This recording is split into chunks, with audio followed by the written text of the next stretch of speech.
వీడినే నువ్వు కలవపోతుంది. గుర్తుందా పేరు? హర్ష. 3 రోజులు పెళ్లి వాడికి. ఎంగేజ్మెంట్ పెట్టుకుని అప్పుడు నన్ను వచ్చి కలిశాడు. ఇప్పుడు పెళ్లి పెట్టుకుని నిన్ను వచ్చి కలిశాడు. అసలు తిన్నగా రాడా వీడెప్పుడు? అయినా వీడి దగ్గరే నీకు అన్ని దొరుకుతాయని నమ్ముతున్నాను. Is it?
మేము సర్దుకుపోయి బ్రతుకుతున్నామని అర్థమైపోయింది. ఇంకేదో దారి ఉందన్నావుగా, అది చెప్పి చావచ్చుగా. అది చెప్తే అర్థం కాదు, ప్రూవ్ చేయాలి. అది ప్రూవ్ చేయాలంటే నా పక్కన విభా ఉండాలి. ఇన్నిసార్లు ఫోన్ చేసి ఫోన్ ఎత్తలేదంటే తను మళ్ళీ హర్ట్ అయి ఉంటుంది. తను హర్ట్ అయితే వచ్చి మొహం పైన జోకులేస్తుంది. అది జరగలేదు కాబట్టి నాకు ఇంకా హోప్ ఉంది. సరే, మాకు టైం అవుతుంది. పక్కనే పెళ్లికి వెళ్తున్నాం. నిన్నెక్కడ డ్రాప్ చేయాలో చెప్పు. ఎవరి పెళ్ళికి బ్రదర్? మేఘా, హర్ష. మేఘా నీకేమవుతుంది?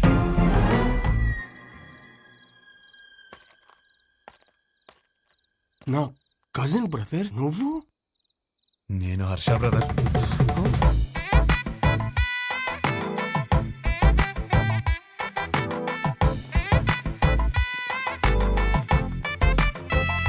నానా, ఏంటి నాన్న నీ ప్రాబ్లము? మేఘాన్ని చేసుకుంటే లైఫ్ ఎంత బాగుంటుందో తెలుసా? చెప్పు, నీ మనసులో ఏదో ఉంది, చెప్పురా నాకు ఒకసారి చెప్పు. ఈ పెళ్లి చేసుకుంటే నీతో కాపురం చేసినట్టు ఉంటుందిరా. నాతో కాపురం చేసినట్టు ఉంటుందా? ఎంత బాగా చూస్తున్నారా నిన్ను. చోకొట్టి పడుకోబెట్టాను, ఊకొట్టి లేపాను, ఎప్పుడేటప్పుడు మ్యాగీ నూడిల్స్ పెట్టాను.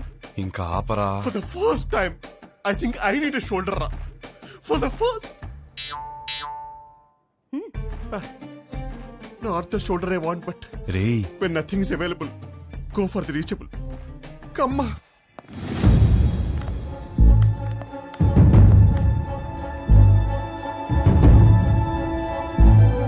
నీకు విభా తెలుసా?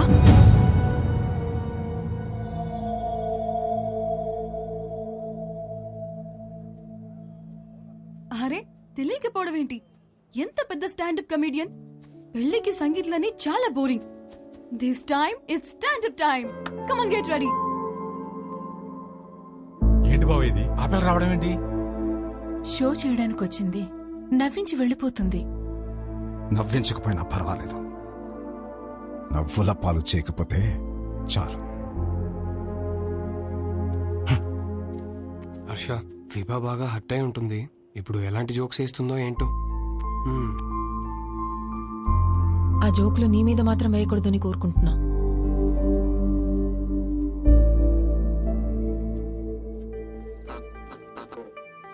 ఇండియన్ హిస్టరీలో, జాగ్రఫీలో, ఫిజిక్స్ లో, కెమిస్ట్రీలో ఫర్ ద ఫస్ట్ టైం పెళ్లిలో standup. This is Vibha. Congratulations to the bride and groom. Thank you. మా బతుకు బస్ స్టాండ్ అవ్వకుండా కాపాడేదే మొగుడు పెళ్ళాల జోక్స్. అమ్మా తల్లి, మామే జోకులు వద్దమ్మా. అరే వద్దమ్మా. వద్దా? వద్దు. సరే, నా గురించి చెప్తా. నా లైఫ్ లో నన్ను బాగా ఇన్ఫ్లుయెన్స్ చేసిన ఒక వ్యక్తి ఉన్నాడు. అతని పేరు సుబ్బు. మా నాన్న. మీరు అనుకున్నది కరెక్టే, తన పేరు సుబ్రహ్మణ్యమే. కానీ నా కథ వింటే సుబ్బు అని పిలవడమే ఎక్కువ అని మీరే ఫీల్ అవుతారు. రియలీ అంత టార్చర్ పెట్టాడు. ఇదే మాట సుబ్బుని అడిగాను అనుకోండి, వీడొద్దు వాడొద్దు అని నేనే టార్చర్ పెట్టానంటాడు. మరి పెళ్లి కొడుకుల్ని పేక ముక్కల్లా చూపిస్తూనే ఉన్నాడు.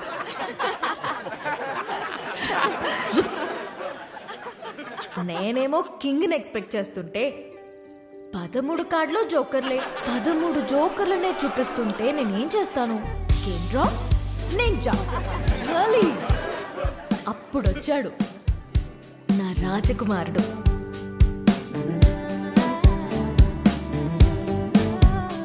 పెళ్ళే వద్దురా బాబు అని నేను తిరుగుతుంటే కబుర్లు చెప్పుకుందామా కలుద్దాం అని నాకే తెలియకుండా నా నోట్బుక్ లో రాశాడు.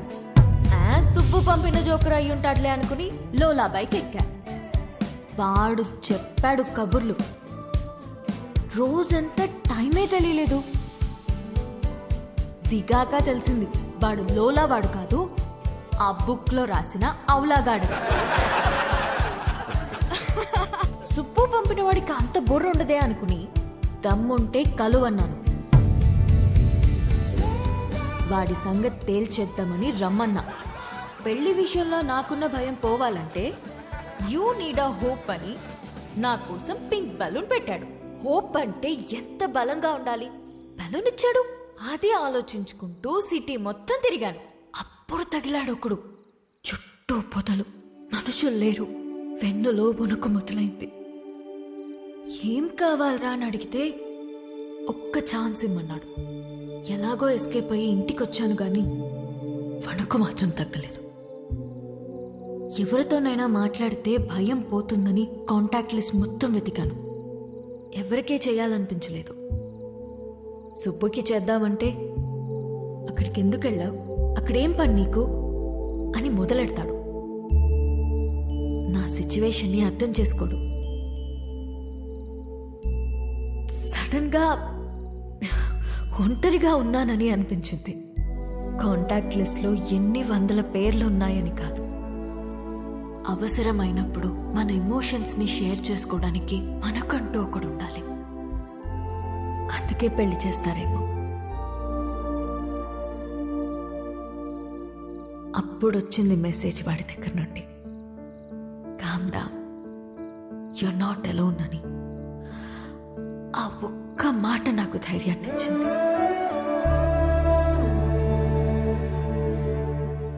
నిద్రపోయే వరకు జోజో పాడమన్నాను. పాడుతూనే ఉన్నాడు. చాలా రోజుల తర్వాత ప్రశాంతంగా పడుకున్నాను. కొన్ని సంవత్సరాలుగా మా నాన్న వల్ల లోపల పేరుకుపోయిన భయాలన్నీ ఒక చిన్న పిట్ట కథ చెప్పి అలా తీసేశాడు.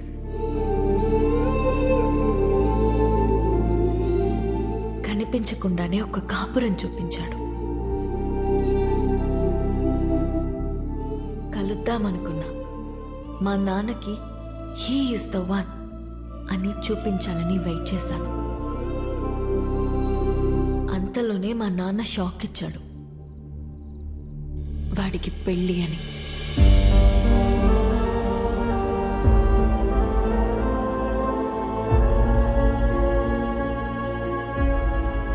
ఎప్పుడూ లేనిది నా కళ్ళల్లో కన్నీళ్లు. వాడు నన్ను మోసం చేశాడని కాదు, ఎప్పుడో నేనన్న మాట పట్టుకుని వాడు నా కోసం వచ్చాడా? నా కోసం ఒకడు పుట్టుంటాడు అనుకున్నాను, కానీ నా మాటల్లోంచి ఒకడు పుట్టొచ్చాడా? పడిపోతున్న నన్ను నిలబెట్టడం కోసం అంత తాపత్రయపడ్డా? హోల్డ్ యువర్ స్మైల్ అన్నాడు. నా కోసం తన ఫ్యామిలీని ఒప్పించాలని ఒంటరిగా కష్టపడుతున్నాడా? వాడి గురించి తలుచుకుంటుంటే ఎప్పుడు కూడా కన్నీళ్ళు ఆగట్లేదు.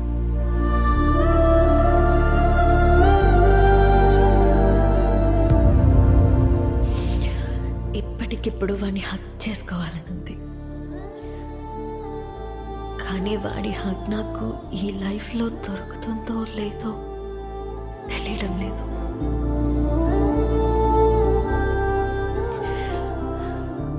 గత మధ్యలో ఆపేస్తున్నందుకు క్షమించండి.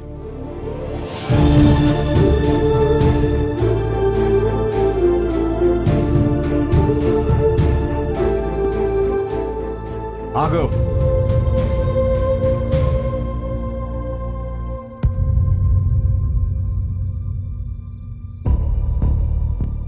ఆగాను, చెప్పండి.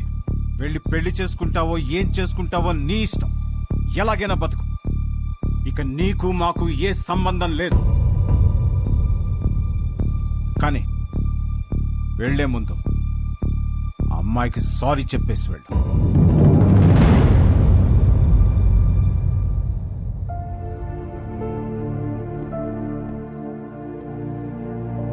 చూడు మేఘా, నీకు సారీ చెప్పాలా లేదా విభాని ఎందుకు పెళ్లి చేసుకోవాలి తెలియాలా? ఆల్రెడీ విభా నన్ను కలిసి అంతా నాకు చెప్పింది. నాకంతా అర్థమైంది. అందుకే తనని పిలిచాను. కానీ అంకుల్, మీకే హర్ష అంటే ఏంటో ఇంకా అర్థం కాలేదనుకుంటా. ఎగ్జాక్ట్లీ. ఆ రోజు మీ అందరికీ అర్థమయ్యేలా చెప్దాం అనుకున్నాను, కానీ పక్కన అమ్మాయి లేదు, రాదు అన్నారు. ఇవాళ అమ్మాయి వచ్చింది. ఇవాళ కూడా చెప్పకుండా వెళ్ళిపోమంటారే, నాకు అర్థం కాదు. మీరేమన్నారు? కాపురానికి కావాల్సిన ఏకైక ఎలిజిబిలిటీ సర్దుకుపోవడమా? ఇంకొకటి ఉంది నాన్న.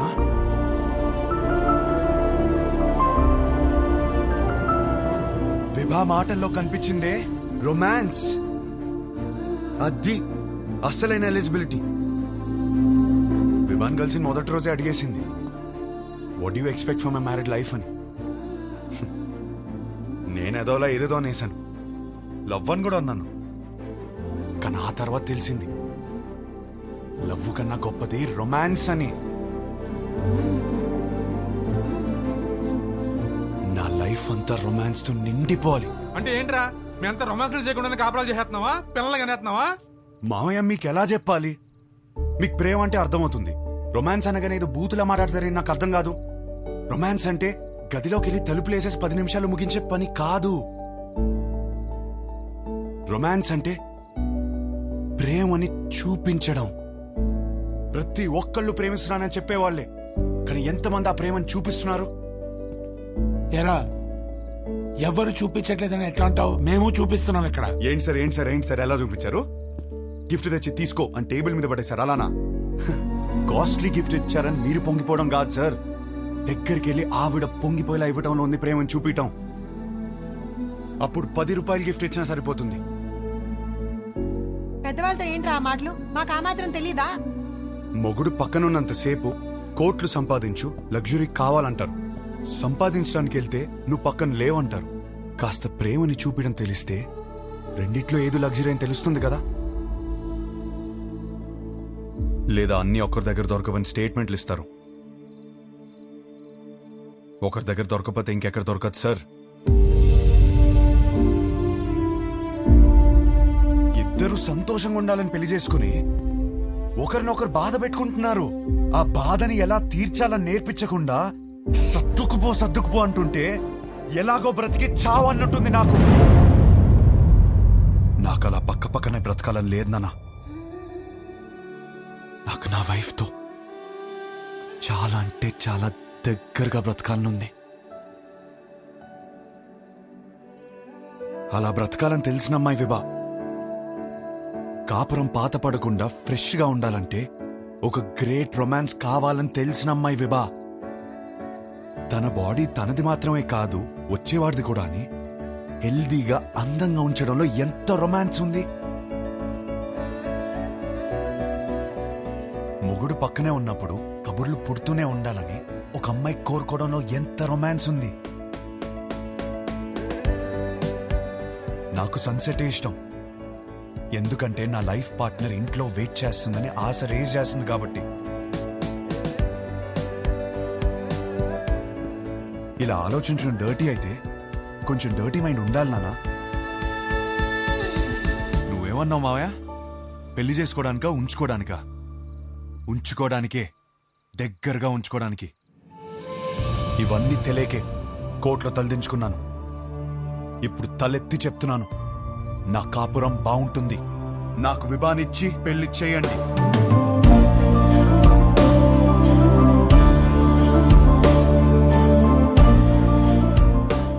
పట్టుకుని ఒప్పిస్తాడనుకుంటే మెడపట్టేసుకున్నాడేమిటి?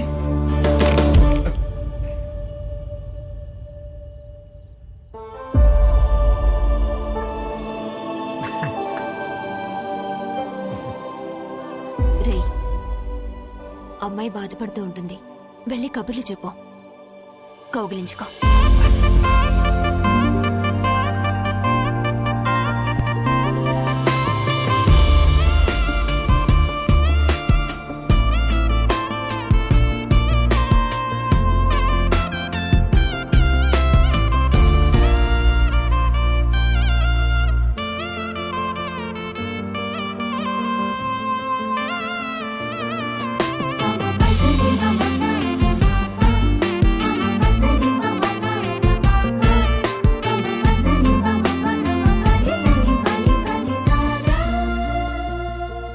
అమ్మ కౌగిలించుకోమంది, ఇంకా కబుర్లు చెప్పుకోమంది. ఇంకా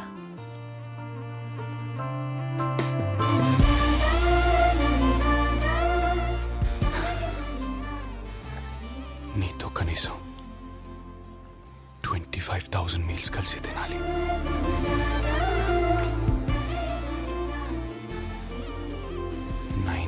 నైట్స్ కలిసి పడుకోవాలి.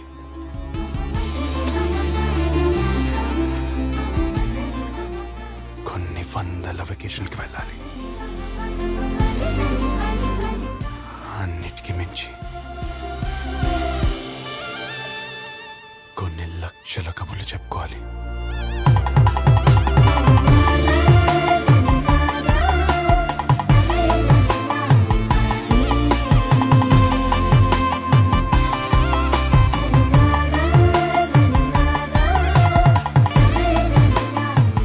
అయ్య గారు, పెళ్లి చేసుకుందామా?